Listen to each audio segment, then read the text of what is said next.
Allô! Je viens juste de terminer une vidéo dans laquelle je raconte une histoire de bon anniversaire. Ça m'a donné l'idée de vous proposer des jeux avec ce qu'on appelle des ballons, qui est le terme anglais, ou pour utiliser leur nom français, des ballons de baudruche. Drôle de nom pour un objet aussi amusant.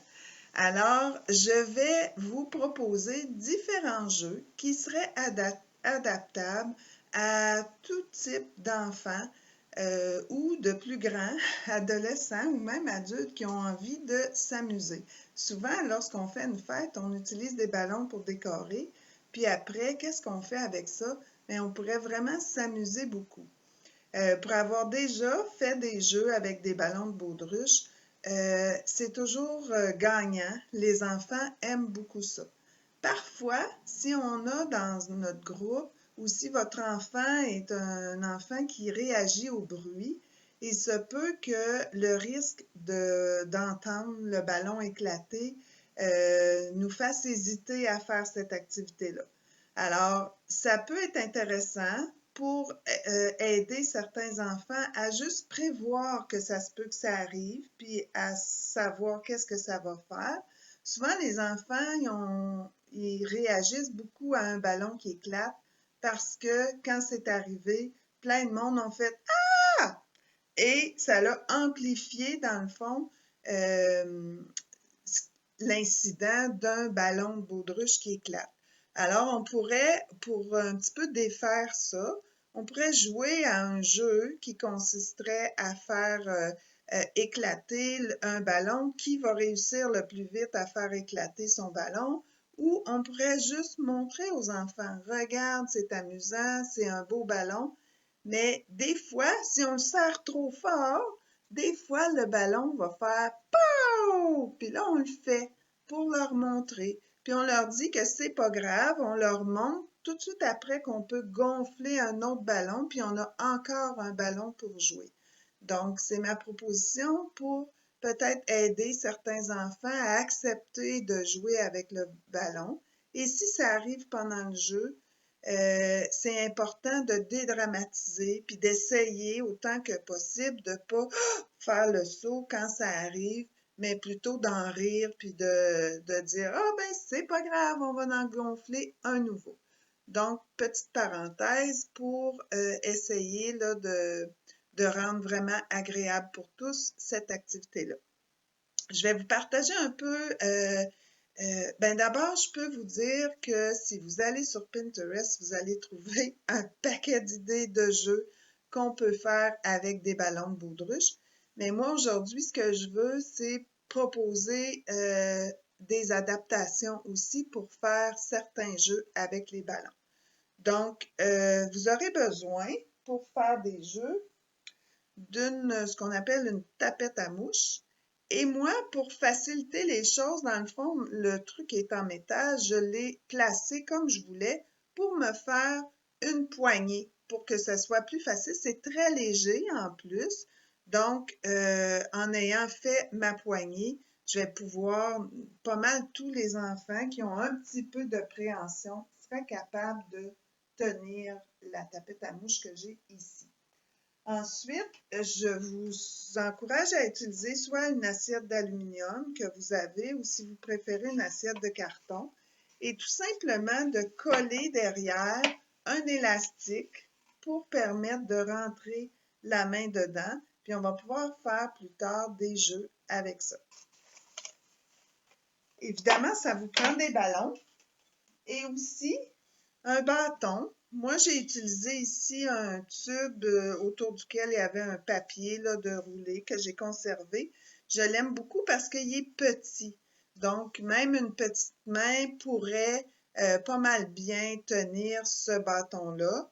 Sinon, ça pourrait être un plumeau qu'on utilise ou tout autre bâton que vous avez qui est quand même un petit peu gros, pas trop petit.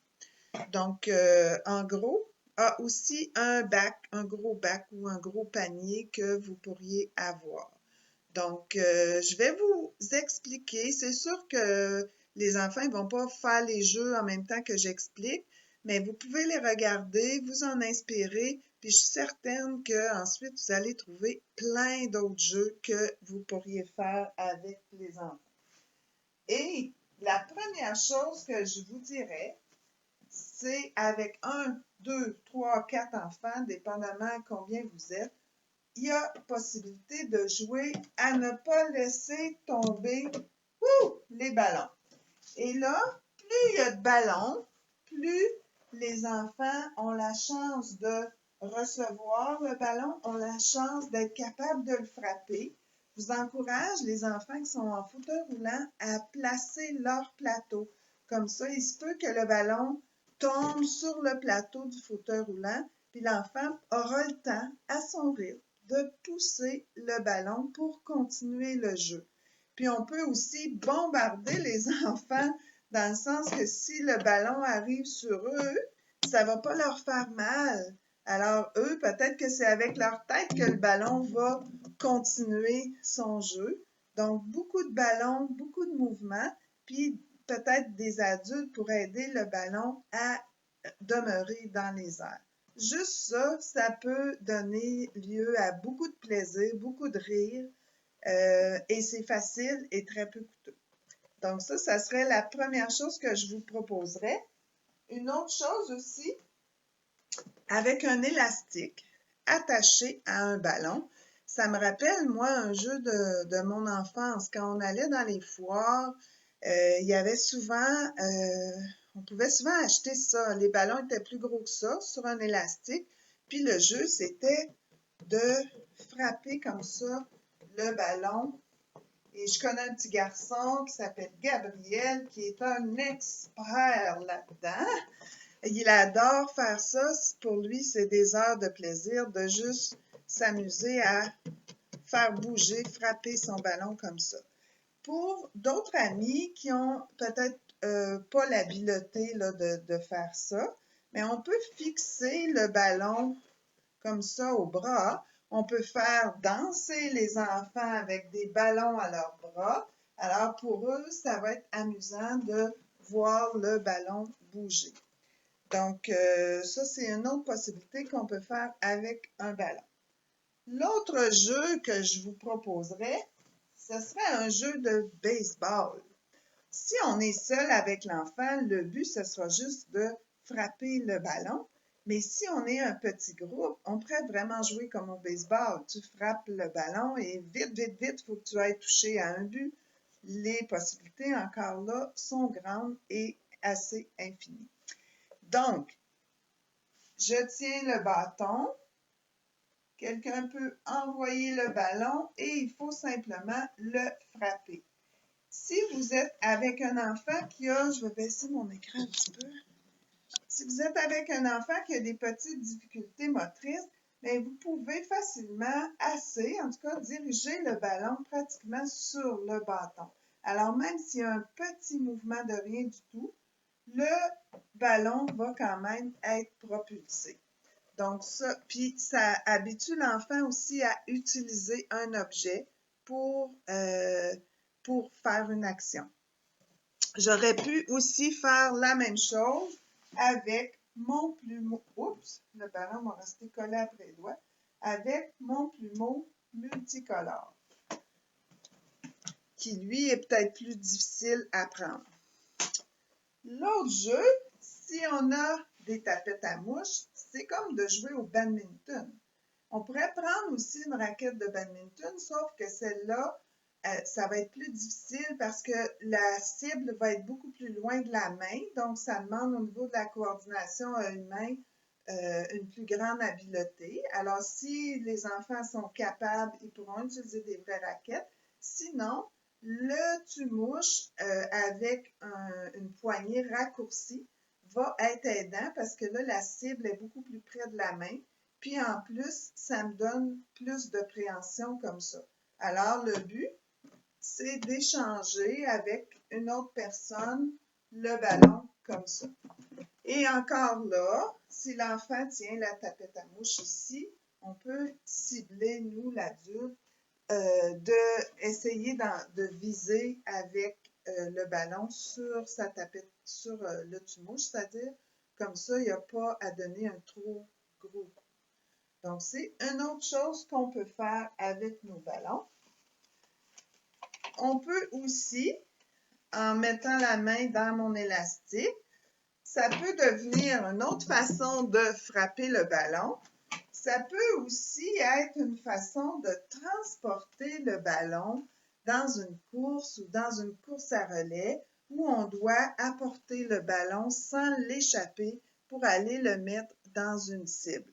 Alors, c'est une autre façon, puis c'est sûr que l'assiette en aluminium est intéressante parce que comme vous voyez, même si je bouge un peu, le rebord aide à maintenir le ballon en place. On pourrait aussi faire un jeu un peu comme le basketball, où ça pourrait aussi servir pour nos relais. Si je mets mon bac près du mur, ce qui est intéressant, oh ben là, j'ai réussi assez facilement. Puis là, ben encore là, on s'ajuste selon les enfants.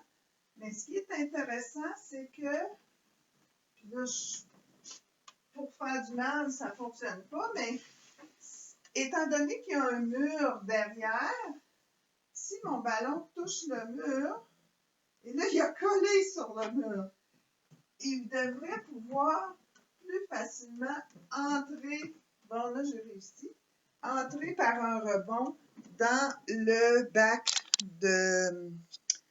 bac qui est mon panier pour faire mon jeu. Maintenant, j'aurais une autre chose qui serait pas mal amusante à vous proposer. Alors, pour faire cet autre jeu que je trouverais amusant, on aurait besoin soit de... Quand on reçoit un colis, là, puis il y a comme des petits morceaux de styromousse dedans qu'on ne sait jamais quoi faire avec. Donc, on pourrait utiliser ça, ça collerait très bien sur le ballon, mais on n'en a pas toujours à portée de main. À ce moment-là, on pourrait utiliser du papier de soie, qui y a souvent dans les cadeaux justement de fête. Donc, on pourrait l'utiliser, s'amuser même, faire participer les enfants à déchirer en petits morceaux le papier de soie. Et là, j'en ai déposé là-bas sur ma table. Et on pourrait faire soit un relais ou simplement un concours de voir qui va ramasser le plus de papier avec son ballon, avec l'effet de l'électricité statique. Donc, juste aussi, ça peut être bien amusant pour les enfants de se retrouver avec tous les cheveux pleins de statique. Donc, avec eux, on frotte le ballon, on se dirige. Hop, je vais baisser mon écran pour que vous voyez bien. On se dirige à l'endroit où il y a mon papier de soie et regardez ce qui arrive. Le papier de soie vient se coller sur le ballon. Alors, on peut faire un concours, on met le même nombre de papiers de soie à deux endroits possibles et on voit qui réussit à ramasser le plus vite possible ces morceaux de papier de soie ou bien qui vont en ramasser le plus. Alors, ça peut être aussi un jeu amusant qui coûte rien, puis qu'on peut faire avec les ballons de fête. Donc, ce sont toutes des activités qu'on peut faire après une fête, mais c'est pas obligé qu'il y ait une fête pour qu'on ait des ballons à la maison. Donc, j'espère que ça vous a donné quelques idées. Il y en aurait encore plein, mais je vous laisse déjà vous amuser avec celle-ci. Puis, peut-être que j'y reviendrai avec d'autres activités qu'on peut faire avec des ballons. Sur ce, je vous souhaite une bonne fin de journée. Bye!